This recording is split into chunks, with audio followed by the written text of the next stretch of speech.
ঝুঁকেঙ্গা নেই বাও, ঝুঁকেঙ্গা নেই। এমন এমন সিদ্ধান্ত এই মুহূর্তে তৈরি হচ্ছে।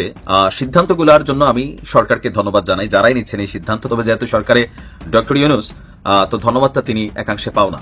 বাট সরকার নতুন আরেক সিদ্ধান্ত নিচ্ছে, দিন শেষে সেটা বাংলাদেশের জন্য কল্যাণকর। প্রফেসর ডক্টর মোহাম্মদ ইউনূস ছিল আন্তর্জাতিক মানের খেলোয়াড়।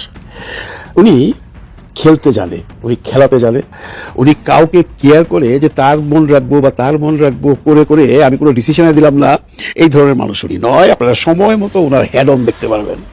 এইবার উনি হ্যাডম দেখাই দিয়েছেন বন্ধুরা গতকালকে।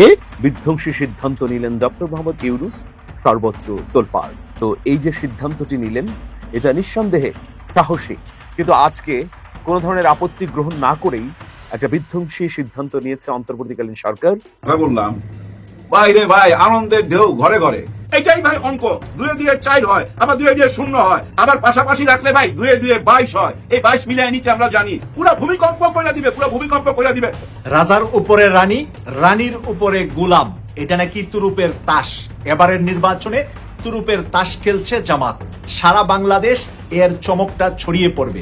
সব জল্পনা কল্পনার অবসান ঘটিয়ে বিএনপিকে উপেক্ষা করে ডক্টর ইউনূস সরকারের 12টি যুগান্তকারী সিদ্ধান্ত, আমার ছবি দিয়ে এআই ইনডিউস করে, এআই কে ইউজ করে এনেবল করে এরকম বিকৃত ছবি এবং ছবি বানানো, এটার এগেনস্টে আমি আজকে আসলে মামলাটা দায়ের করি। সাইবারলনে প্রাথমিক এই তালিকা প্রকাশ করেন দলের মহাসচিব মির্জা ফখরুল ইসলাম আলমগীর। তবে এই প্রাথমিক তালিকায় নাম দেখা যায়নি আলোচনায় থাকা বিএনপির কেন্দ্রীয় নির্বাহী কমিটির সহ আন্তর্জাতিক বিষয়ক সম্পাদক ব্যারিস্টার রুমিন ফারহানা।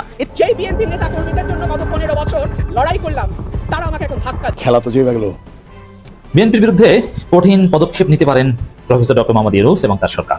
হ্যাঁ, সেরকম আলামত আমরা দেখতে পাচ্ছি এবং কিছুদিনের মধ্যে বিএনপি টের পাবে যে ইউনূস কি জিনিস, সরকার কি জিনিস।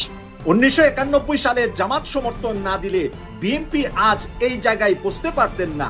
একদিকে রাজনৈতিক অস্থিরতা আছে, আমাদের উপদেষ্টাগণ জরুরি মিটিং এ বসেছে। কি সিদ্ধান্ত আসছে?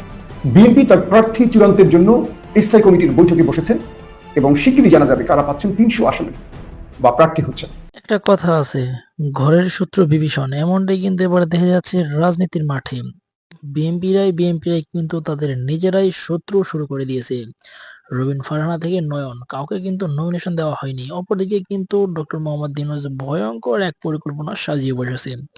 যে কোনো মুহূর্তে বাংলাদেশে আরো 3 থেকে 5টি বছর থাকতে পারে ডক্টর মোহাম্মদ ইউনূস ক্ষমতায়, এমনটা জানিয়েছে গণমাধ্যমে। অপরদিকে যুক্তরাষ্ট্র থেকে শেখ হাসিনার বিরুদ্ধে সরাসরি অ্যাকশনে যাবে, এমনটা জানিয়েছে। অপরদিকে ডক্টর মোহাম্মদ ইউনূসকে চরম আরেকটি সুসংবাদ জানিয়ে কথা বলেছে, কোনোভাবে নির্বাচন দিও না, নির্বাচন দিলে বাংলাদেশকে আরো অস্থিতিশীল করতে পারে। নির্বাচন ছাড়া ডক্টর মোহাম্মদ ইউনূস 3 থেকে 5টি বছর থাকতে পারে ক্ষমতায়, এমনটা আমরা স্পষ্টভাবে সামনে দেখতে পাবো।